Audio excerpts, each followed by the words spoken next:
this is the section of chapter 3 that would have been on test 2. This is where we began talking about trends, and effective nuclear charge is kind of our underlying trend that leads us to all of our other trends.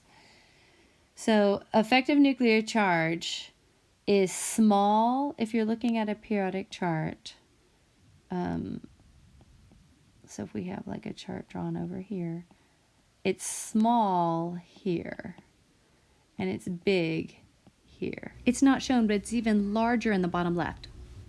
Effective nuclear charge is just how the different electrons sense the nucleus.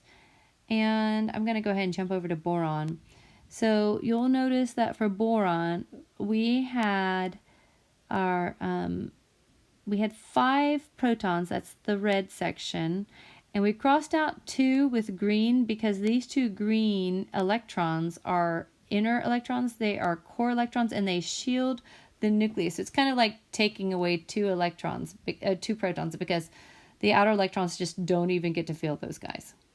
So what's left is you've got 3, and what's really crazy is that those 3 at any point in time can be influencing any one electron. And that's why these get smaller as we go across, because you have more protons that can be pulling on any one electron at any point in time. They pull the electrons inward. This is effective nuclear charge. Don't get hung up all on effective nuclear charge. You just kind of need to know that this is what a lot of the trends are based on, is effective nuclear charge, and that it's very, very small in the top right. And it's very big on the bottom left. So talked about some other trends that were large versus small. So I have these pictures in here. We have 3D pictures if you like the 3D pictures. So that top corner is where you're very large for ionization energy. And that's just the energy required to, notice right here, remove an electron from the atom. And that's in the gaseous state, by the way. That's gaseous. So it just means writing the electron on the right-hand side because it's losing it. That's ionization energy. This is important for making any kind of ionic species. Electron affinity is when you're adding an electron. So like, you know, the negative side of the chart, like they have a high electron affinity. They really want to gain the electron. So here's our little picture. Notice that they're gaining the electron. When you gain an electron, you become more negative. And there's some pictures here. Notice that it's big up in the corner, right up in there. You can see where it says big.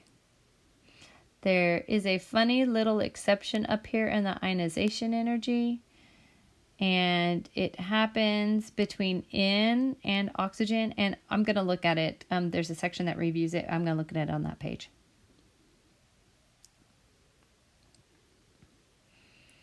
And then we have electronegativity. And that one is very, very high in the top corner. So notice that the electronegativity does not include noble gases. So if you get a noble gas and electronegativity trend, that would be the very lowest electronegativity because they don't even have electronegativity values. Notice too, this trend only was large until the halogens also.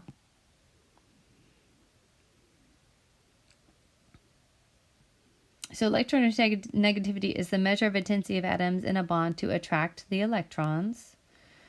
And so you can see when you've got a bond, the electrons are going to be pulled, it's like a tug of war, and they are going to be pulled to the atom that has the higher electronegativity. Yes, the smaller atom has the stronger electronegativity.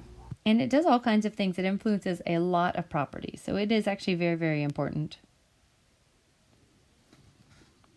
And then we have size, and size is an opposite trend. You can see the picture over here. This is where you're really big. And so for size, this is another property, again, based on the ideas behind effective nuclear charge. And the smaller atom is in the top right, and the larger atoms are on the bottom left. This chart is for comparing neutral elements. If you have to deal with ions, those are the charged forms of the elements. And if you're comparing the ion to the neutral species, positive cations have less electrons. They are smaller.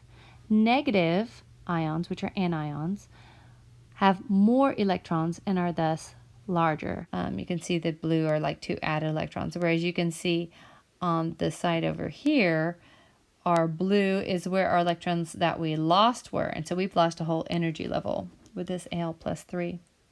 But the cations of the same element are smaller, anions are larger.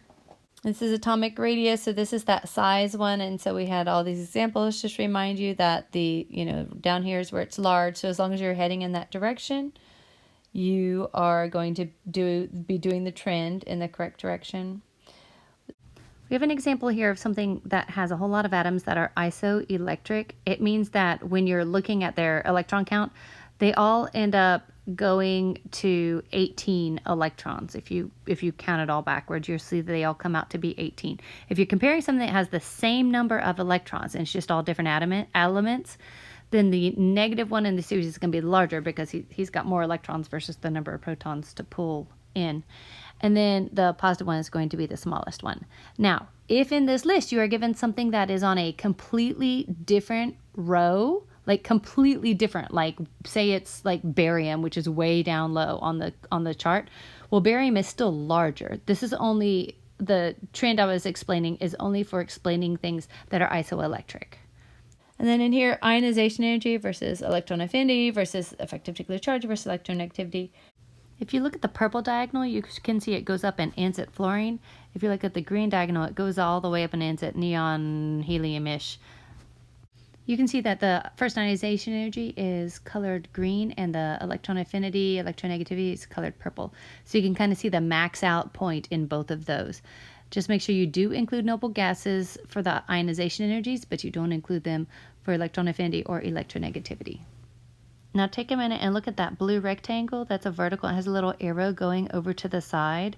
That represents what happens for the first ionization energy, the exceptions in it. There's a reversal in the middle of the ionization energies. Oxygen has a lower first ionization energy than nitrogen because oxygen, when it's losing its electron, he becomes half-filled. And then nitrogen has half-filled and he's losing it. So he's losing his half-filled. So it's less energetically favorable. We have more examples all in here. So that's all the trends, and then did a little final reminder, and I'm pretty sure you're probably really good at this now, but it just kind of showed how you can combine like positives and negatives and get subscripts so that you have all of your positive and negatives all worked out.